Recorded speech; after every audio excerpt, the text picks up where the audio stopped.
Montesquieu, born Charles-Louis de Secondat in 1689, was a French philosopher pivotal in the Enlightenment movement. His notable work, The Spirit of the Laws, played a key role in shaping Enlightenment ideas, particularly his concept of the separation of powers, dividing authority among the executive, legislative, and judiciary. This concept left a lasting impact on fellow Enlightenment thinkers and influenced the formation of the United States. Born into a noble family near Bordeaux, France, Montesquieu inherited the barony of Lambert in 1696. Educated by the Oratorians and later studying law at the University of Bordeaux, he embarked on a legal career, eventually becoming a judge in 1714. In 1715, he married Jeanne de Lartigue, and they had 3 children. Montesquieu's life took an interesting turn in 1716 when he inherited both the barony of Montesquieu and a position in the Bordeaux Parlement. Choosing to retire at 36, he sold the title in 1725. With substantial family wealth from the Lambert estate, comprising farmland and vineyards, Montesquieu managed his resources wisely. Montesquieu dedicated much of his time to overseeing his estate, gaining knowledge in literature, and contemplating political systems of the past and present. Beyond his legal pursuits, Montesquieu delved into intellectual endeavours and was elected to the Academy of Bordeaux in 1716. In 1721, he published Persian Letters, an influential work considered one of his initial contributions to Enlightenment thinking. Departing from conventional scholarly treatises, the book skillfully presents serious subjects in an engaging manner. Montesquieu employs 2 fictional Persian nobles travelling in France, corresponding with friends and wives, to convey a variety of ideas, including a woven love story.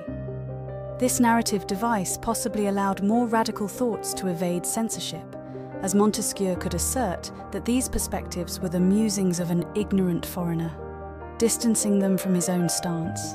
Persian Letters made its debut anonymously in the Netherlands, a move indicative of the author's uncertainty about the reception of his radical ideas. Montesquieu subtly criticized the authoritarian tendencies of absolute monarchs, using the lens of Persian governance to express concerns about the potential descent into authoritarianism in France, where subjects could become akin to slaves under a monarch's rule.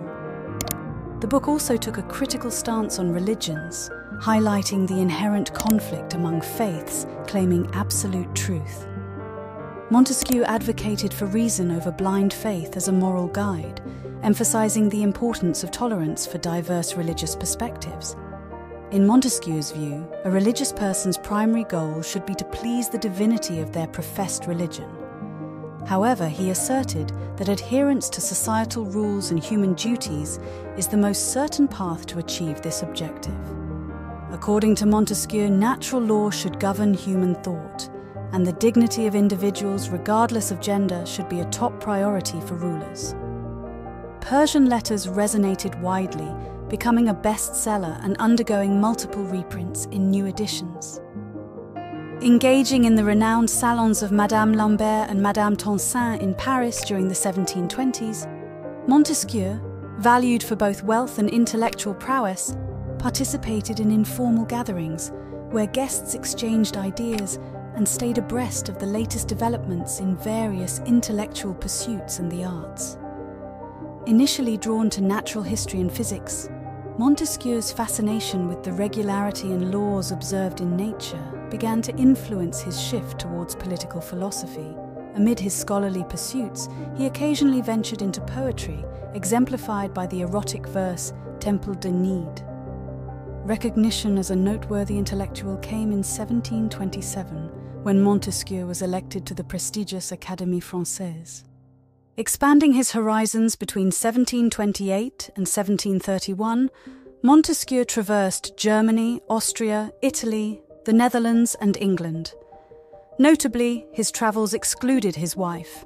In 1731, he returned home, dedicating himself to organizing his thoughts on the ideal political system. Eager to delve into historical political systems, he published his assessment of ancient Rome in 1734, titled Considérations sur les causes de la grandeur des Romains et de leur décadence, Considerations on the greatness and decline of the Romans. The pinnacle of Montesquieu's political ideas materialized in De l'Esprit des Lois, The Spirit of the Laws, published in 1748 in Switzerland. Montesquieu laid the foundation for political science with his monumental work, The Spirit of the Laws, a remarkable synthesis of history, anthropology, and political theory. Departing from traditional approaches, he explored both ancient and contemporary societies, analyzing the merits and drawbacks of their political systems. This innovative methodology, shared by other Enlightenment thinkers, drew inspiration from the scientific revolution, 1500 to 1700, during which natural philosophers sought to explain the world through universal laws, mathematics, facts, and reason. Just as nature adheres to universal laws, such as gravity, Montesquieu reasoned that humanity, being a part of nature, must also have universal codes of moral behavior. His significant contribution to the Enlightenment movement lies in providing a blueprint for seeking the ideal political system through the lens of reason and science. By thoroughly studying human behavior and society, he essentially became the first sociologist, offering a systematic approach to understanding and improving the governance of states. In essence, Montesquieu's legacy in The Spirit of the Laws extends beyond political theory. It marks the dawn of sociological inquiry within the Enlightenment. A central concept in The Spirit of the Laws is the separation of powers, the idea that dividing government branches and ensuring their independence can prevent the abuse of individual rights. While this notion was initially proposed by English philosopher John Locke in his 1690 work, Second Treatise on Government, Montesquieu expanded on it. His perspective emphasized the necessity to separate the executive, legislative, and judiciary to safeguard individual liberty. Concentrating too much power in one branch, particularly the executive, could lead to despotism. Montesquieu's separation of powers involves assigning the authority to frame laws to one body, the execution of laws to another, and the judgment of law enforcement to a third. Despotism arises when a single branch assumes all three roles. Montesquieu considered England, with its shared power among the monarchy, House of Lords, House of Commons, and judiciary, as the best, though imperfect, example of the required separation of powers. Montesquieu's concerns were deeply rooted in the political turmoil of France, leading up to the explosive French Revolution in 1789. He aimed to preserve the role of the aristocratic class against the threats of an authoritarian monarchy above and a restless commoner population below. Montesquieu's call for a balance of power was not a plea for wholesale political change, but a means for the monarchy and aristocracy to collaborate better, given his aristocratic audience. As a lawyer and judge, he advocated caution in abandoning established laws, emphasizing that legislators should handle them with a trembling hand. Montesquieu envisioned a careful manipulation of the existing political system to preserve it, a vision shattered by the guillotine in the tumultuous decades following his death. In his monumental work, Montesquieu aimed to elucidate the origins of existing political systems, providing people with a clearer understanding of why certain institutions and conventions were in place, an endeavor that essentially justified the imperfect political systems of his time. He was particularly focused on governments fostering better citizenship among their people. For Montesquieu, achieving this goal hinged on guaranteeing two fundamental principles he deemed self-evident positives: liberty and justice.